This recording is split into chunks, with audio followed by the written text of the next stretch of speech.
नेहरू का नाम आइंस्टीन के साथ लिया जाता था और आपका नाम एप्स्टीन के साथ लिया जाता है। धन्यवाद सभापति महोदय। हम करें बात दलीलों से तो रद्द होती है, उनके होठों की खामोशी भी सनद होती है। कुछ न कहने से भी छिन जाता है एजाज़े सुखन, जुल्म सहने से भी जालिम की मदद होती है। सभापति महोदय, मैं राष्ट्रपति के अभिभाषण पे अपने बात रखने के लिए खड़ा हुआ हूं।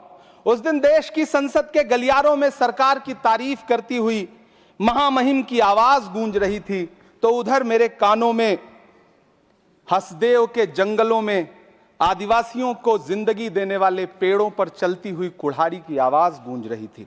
सभापति महोदय, इस तरफ महामहिम के भाषण पर प्रधानमंत्री जी संसद की मेज थपथपा रहे थे और उधर उत्तराखंड की अभागी बिटिया अंकिता भंडारी के इंसाफ की आवाजें मध्यम पड़ती जा रही थीं, जो आज भी पूछ रही हैं कि आखिर वो वीआईपी कौन था जिसके लिए अंकिता भंडारी को मार दिया गया।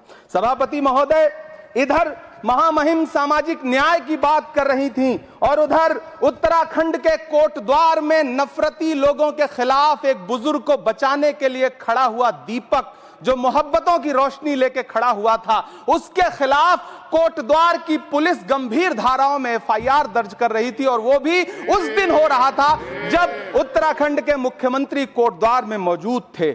ये नया भारत है जहां दंगाइयों के खिलाफ एफआईआर नहीं होते, बल्कि अमन और मोहब्बत की बात करने वालों के खिलाफ एफआईआर दर्ज होता है। यह नया भारत है जहां असम का चीफ मिनिस्टर खुलेआम संवैधानिक प्रोटोकॉल तोड़कर कहता है कि मुसलमानों को इतना टॉर्चर करो कि वो राज्य छोड़ने पर मजबूर हो जाएं। वो कहता है कि अगर कोई मियां रिक्शा वाला 5 रुपए मांगो तो उसे 4 रुपए दो ताकि वो परेशान हो सके। ये नया भारत है जहां बरेली में खाली घर में नमाज पढ़ने पर पुलिस मुकदमा दर्ज करती है। ये नया भारत है जहां क्रिसमस की तैयारी करते हुए ईसाइयों पर सरकार मुकदमा दर्ज करती है।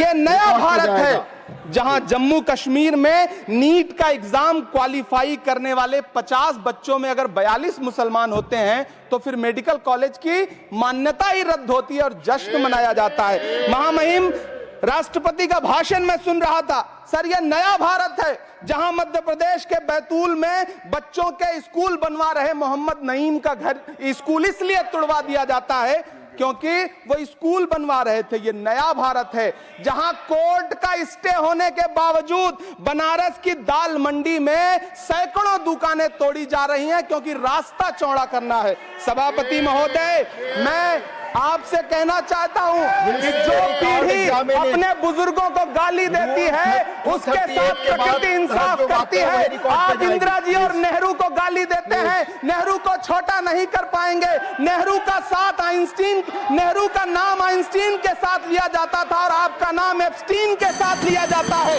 आपको ये बात समझनी पड़ेगी। सभापति महोदय, मुझे 1 मिनट बोलने दें, मुझे कंक्लूड करने दें। Doctor Sumer Singh Solanki, doctor Sumer Singh Solanki, doctor Sumer Singh Solanki, आपकी बात रिकॉर्ड पे जाएगी।